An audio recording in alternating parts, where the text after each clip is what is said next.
She only looked away for a moment, just long enough to rinse a bottle. When she looked back, her baby was on the ground, and the dog she had trusted was standing over him. In that instant, every fear she had carried since losing her first child came rushing back. But what she didn't know, what would change her forever, was that this was not a moment of betrayal. It was a moment of sacrifice. Before we begin, tell us where you're watching from. And if you enjoy this story, don't forget to subscribe. Rain rested lightly on the roofs that morning, a soft gray veil over a quiet suburban street. The kind of weather that slows time and makes memories feel closer than they should. Jessica Reed lived in a modest wooden house at the edge of that street, a place that smelled faintly of old books and warm dust. She was 32, slender, moving carefully as if the world might crack beneath her feet if she stepped too hard. She wore the same beige sweater most days, thin from many washes, sleeves often pulled over her palms. Her eyes carried a tired clarity, the kind that comes from too many sleepless nights and too many prayers whispered into the dark. Before Lucas, she had lost a child. So small, he never learned the weight of his own name. That loss settled inside her like a second heartbeat. Ever since, every silence felt dangerous. Every pause felt like a warning. Lucas was 15 months old now, unsteady on his feet, his life loud and bright in ways that frightened her. She watched him constantly, as if watching could keep fate from noticing him again. When he slept, she listened to his breathing. When he laughed, she flinched, already afraid of how quickly joy could vanish. Andrew Reed was rarely home. At 35, he carried himself with the quiet stiffness of a man who fixed things for a living and believed problems could be measured, tightened, or replaced. His dark work jacket always smelled faintly of oil and cold air. Light stubble framed a mouth that spoke little but thought constantly. He worked nights, took contracts that pulled him away for days, sometimes weeks. When he was gone, the house felt larger, its corners heavier. Andrew loved his family deeply, but fear guided him more than hope. He feared accidents, strangers, animals, anything unpredictable. He did not speak often of the child they lost, but the grief lived in him too, hardened into caution. When Jessica suggested adopting a rescue dog, he hesitated. A wounded animal near a fragile child felt like inviting risk inside an already cracked home. But he also saw the way loneliness folded around Jessica when night came, and how Lucas reached for any living thing with unquestioning trust. In the end, he agreed, not because he believed, but because he did not know how else to help. The shelter sat just beyond town, all chain-link fences and barking echoes. Most dogs lunged forward, demanding attention. One did not. Shadow was a German shepherd, 5 or 6 years old, black and tan coat worn thin in places, ears alert but still. He stood apart, watching without sound. His eyes were dark and steady, carrying a patience that felt older than pain. The staff spoke quietly about his past, harsh training, abandonment, long recovery. When Lucas began to cry in Jessica's arms, the shelter erupted in noise. Every dog barked, except Shadow. He sat unmoving, gaze fixed on the child, not with hunger or excitement, but with something closer to recognition. Jessica felt it then, a small shift inside her chest. Andrew noticed too, though he said nothing. Shadow did not approach. He simply waited. When Jessica knelt, Shadow placed a single paw against the fence, gentle, deliberate. It was not affection. It was acknowledgement. That moment followed her home like a promise she did not yet understand. That evening, rain tapped softly against the windows as Shadow lay near the doorway, facing inward. Lucas crawled across the wooden floor, babbling, alive, in a way that both healed and hurt. Jessica watched the dog, watched her son, felt the familiar tightening in her chest. Fear did not leave her. It never would. But something else settled beside it, quieter, steadier. Shadow did not bark. He did not pace. He breathed. Andrew stood behind her, hands deep in his jacket pockets, weighing doubts he could not name. None of them knew what would be asked of them soon. But for the first time in a long while, the house did not feel entirely empty. Jessica rested her hand on the doorframe and allowed herself a fragile thought. That maybe protection did not always look the way fear expected it to. That maybe trust, once given, could become a form of shelter. Morning light moved slowly across the wooden floor, pale and cautious. As if it too was unsure where it belonged in the quiet house. In those early days, Shadow made almost no sound. He did not bark at passing cars or the neighbor's radio drifting through the fence. He walked softly, nails clicking only when the house was empty enough to echo. He stayed close to Lucas, never crowding, never touching, unless the boy reached first. Jessica noticed everything. The way Shadow lifted his head when Lucas crawled toward the back door. The way his body shifted, just slightly, when the child wandered too close to the steps. She learned the rhythm of his breathing, deep and steady, like an old man asleep in a chair. Shadow was a German shepherd, tall and muscular, his black and tan coat dull in places, worn by years that had taken more than they gave back. His eyes followed Lucas not with excitement, but with purpose. Jessica felt comforted by that watchfulness. Though she never said it aloud, she remained careful. Shadow was never alone with Lucas, not once. Especially on nights when Andrew was gone, the house felt fragile, as if trust itself were made of thin glass. Andrew watched differently. He stood back, arms crossed, his work jacket still on even indoors. At 35, his shoulders carried the weight of responsibility, his face marked by lines that came from thinking too much and saying too little. He noticed patterns, measured distances, counted risks. One afternoon, while he was home between night shifts, he tossed a rubber snake onto the floor without thinking. Shadow froze. His ears flattened. A low growl rose from deep in his chest, controlled but unmistakable. He stepped forward and planted himself between Lucas and the toy, muscles tense, eyes locked. When Andrew dragged a length of old rope across the floor, the reaction was stronger. Shadow snarled once, sharp and sudden, a sound that cut through the room. Andrew felt something tighten inside him. He saw danger where Jessica saw instinct. That night, Andrew spoke quietly, carefully, about unpredictability, about wounded animals and fragile children. Jessica listened, hands wrapped around a mug gone cold, her eyes distant. She said only that Shadow had not hurt anyone, not once. The disagreement did not erupt. It settled, like dust, like unspoken grief. Andrew feared what he could not control. Jessica feared what she could not see. Between them lived the memory of the child they lost, a silence that shaped every decision. Jessica believed Shadow understood that silence. She remembered the shelter, the way Shadow did not bark when Lucas cried, the way his gaze softened, not weakened. She trusted that. Andrew trusted caution. On nights he worked, Jessica lay awake, listening to the house breathe.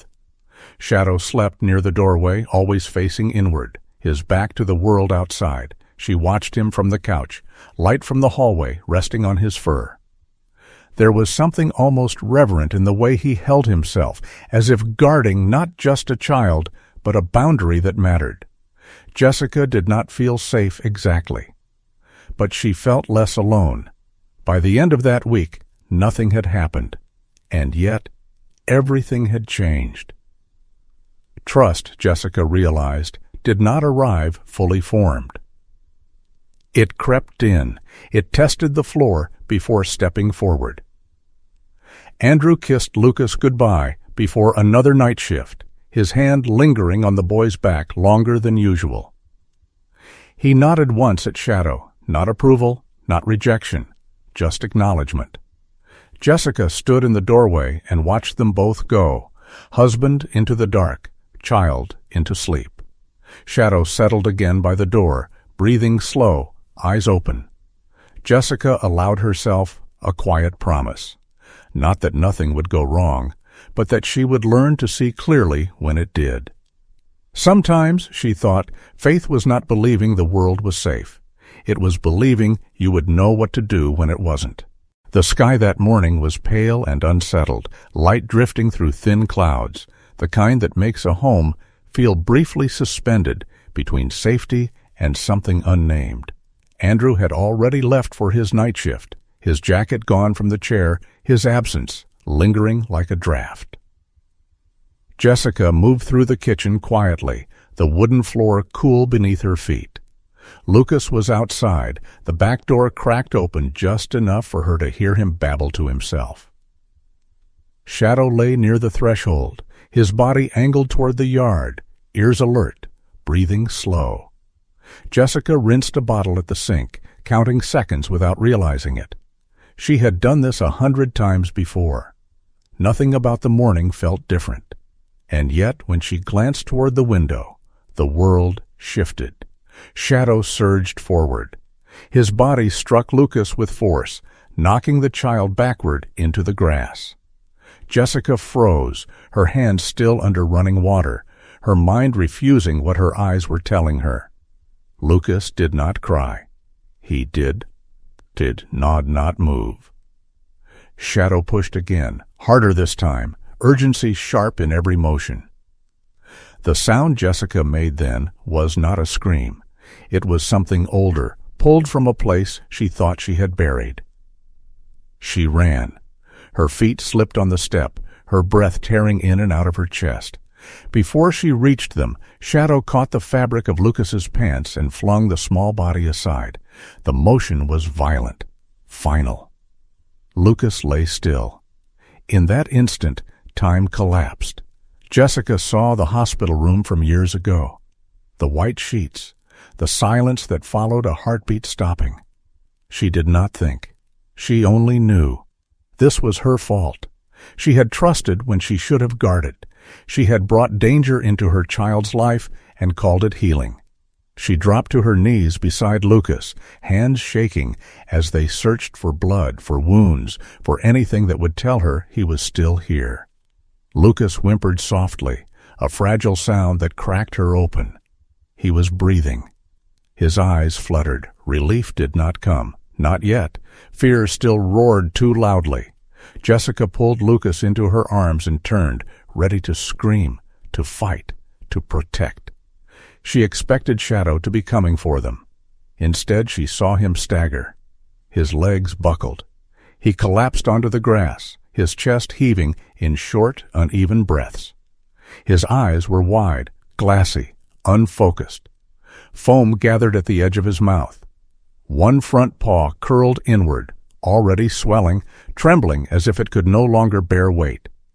Jessica stared, confused, heart pounding. This was not the face of a predator. This was the face of something breaking. Her gaze dropped to the ground, following the path Shadow had stood in moments before. That was when she saw it. Color against green. Red and yellow, coiled and slipping away through the grass. A snake. The memory of Andrew's caution, the rubber toy, the rope, rushed back all at once. Understanding hit her with brutal clarity. Shadow had not attacked. He had intervened.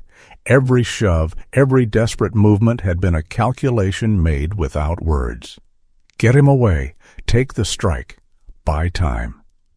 Jessica felt the weight of her mistake settle fully in her chest. She had judged the moment by fear, not truth. She laid Lucas just inside the doorway, watching his small chest rise and fall, then crawled back to Shadow. His breathing was shallow now. His paw had doubled in size, heat radiating through the fur. She pressed her forehead briefly to his neck, feeling the warmth, the life still there. "I see you," she whispered, though he did not look back. There was no heroism in her voice, only regret. She wrapped Shadow in a towel with hands that shook, but did not stop.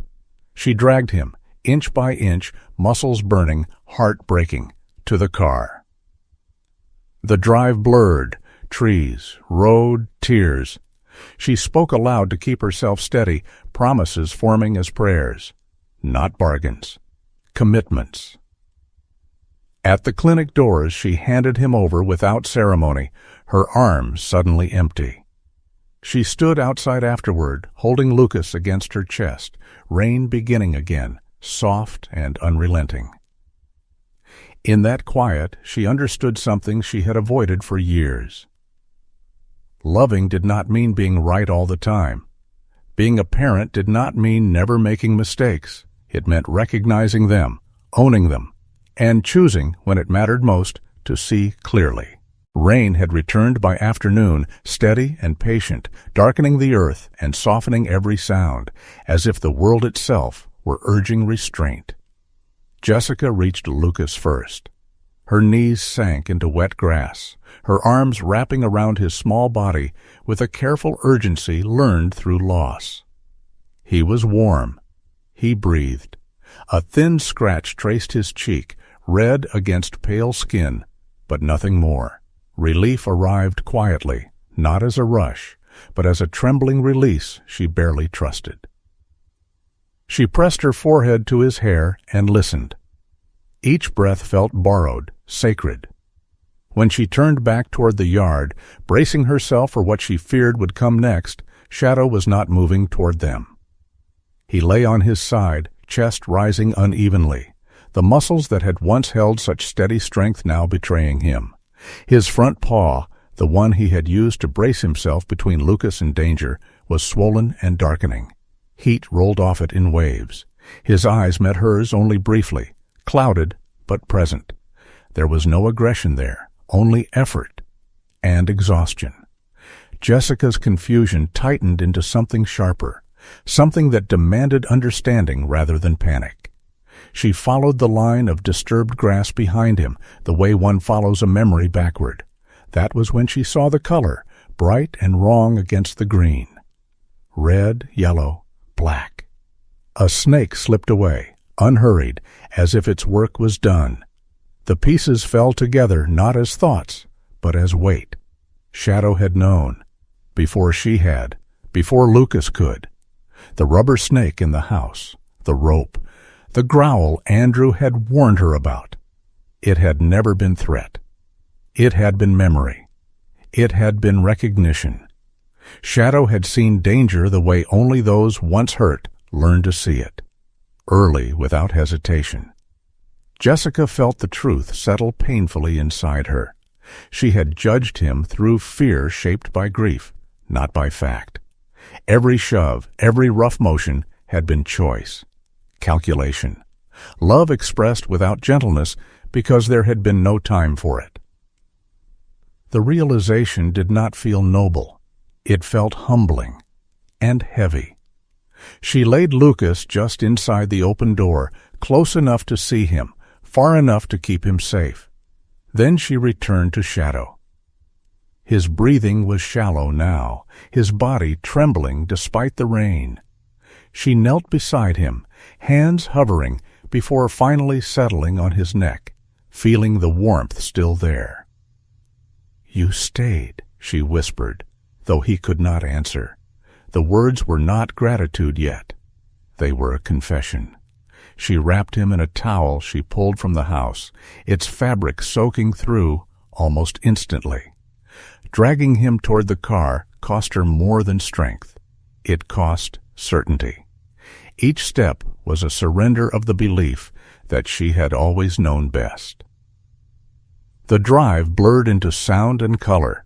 The clinic doors opened. Hands reached out. Voices spoke calmly, practiced, kind.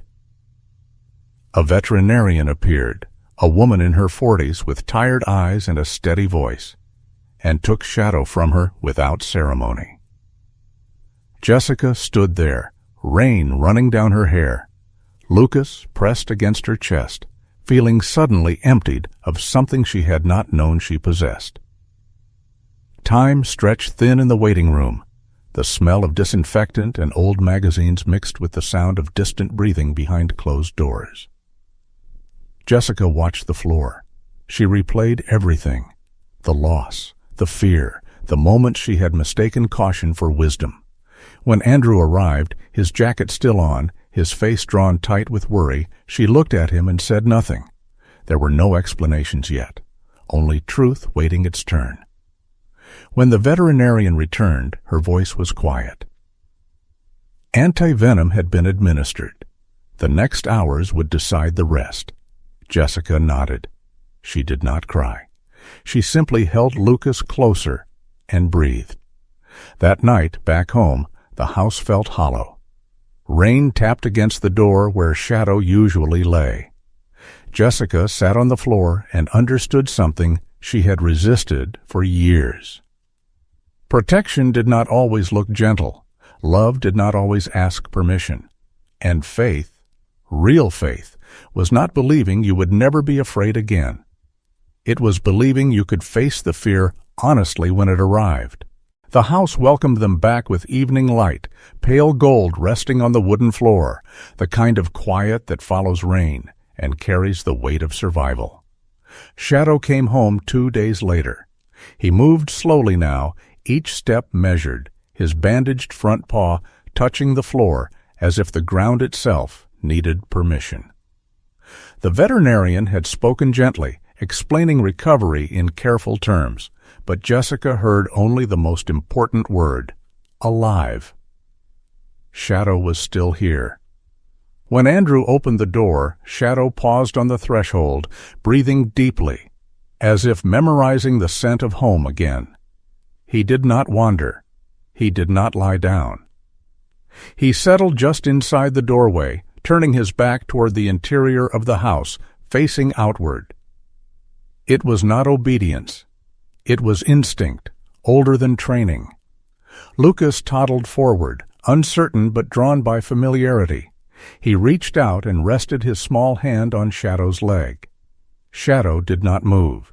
His eyes closed briefly, and his tail tapped the floor once. Andrew stood nearby, taller than he remembered himself feeling, his work jacket still on, beard shadowed with fatigue. He watched in silence, something in his expression softening. For the first time, fear loosened its grip. Jessica knelt beside them. The movement was slow, deliberate, as if she were asking permission from her own body. She rested her hand against Shadow's neck, feeling the warmth, the steady breath. "I'm sorry," she whispered, not for the moment alone, but for every doubt she had carried like armor. The words did not feel heavy anymore. They felt necessary. She understood now that love, when guided only by fear, could become blind. She had believed being a good mother meant preventing every danger.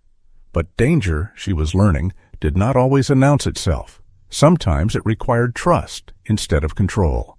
Shadow had not acted out of confusion. He had acted out of clarity. He had chosen, and that choice asked something of her in return. Andrew joined her on the floor later that night. The house smelled faintly of antiseptic and rain-soaked earth. He spoke quietly, his voice rough from exhaustion. He admitted what he had never said aloud, that caution had been his way of mourning, that control felt safer than hope. Jessica listened without interruption.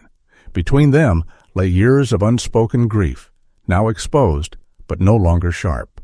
They did not need to resolve everything. They only needed to see one another clearly. Andrew reached out and rested his hand on Shadow's back, tentative at first, then firm. Shadow's ears shifted, but he remained still. Acceptance did not arrive loudly. It arrived like this, in shared silence. The days that followed were slow. Recovery always is. Shadow slept near the door, waking often, watching even while resting. Jessica adjusted her rhythm around him. She no longer flinched at every sound. She learned to pause before reacting. Lucas grew bolder, steadier, his laughter filling rooms that once felt fragile. One afternoon, sunlight spilled through the window as Lucas slept on a blanket beside Shadow, his small hand curled into the fur at Shadow's chest. Jessica watched them and felt something unfamiliar settle in her chest. Not relief, something deeper. Peace, earned rather than granted. She thought of the child she had lost, the fear she had carried forward, the way it had shaped her love. She did not forget that child. She did not need to. But she understood now that remembering did not mean living in constant defense. It meant allowing joy to exist beside loss, without apology. That evening, Andrew hung Shadow's collar by the door, not as decoration, but as reminder. Jessica stood beside him, her hand resting on the wood, feeling the quiet strength of the house around her. She understood the lesson she would carry forward, not as a rule, but as a truth shaped by experience. Being a parent was not about never being wrong. It was about recognizing when you were. It was about humility, about listening, about trusting those who had proven through sacrifice that their love was real. Shadow had not just saved Lucas, he had saved something in her as well, a part that believed safety could only come from vigilance. Now she knew it could also come from grace. Later, as the night settled and the house dimmed, Shadow remained at the door, back turned inward, breathing slow and even. Jessica turned off the lights and paused, watching him. The rain had stopped. The silence felt kind. She whispered a promise she did not need to explain, to herself, to her family, to the life still unfolding before them. She would see more clearly now. She would trust more wisely. And she would remember that sometimes the truest protection comes not from fear, but from the courage to believe in goodness, even after everything. As this story ends, remember this. Many of us grow older carrying quiet pain, loneliness, illness, memories that ache in the night. You are not forgotten. Your life still matters deeply. If this story touched you, please share it with someone who may need comfort. Leave a comment and subscribe to this channel. And may God bless you, protect your health, and bring peace to your heart, today and always.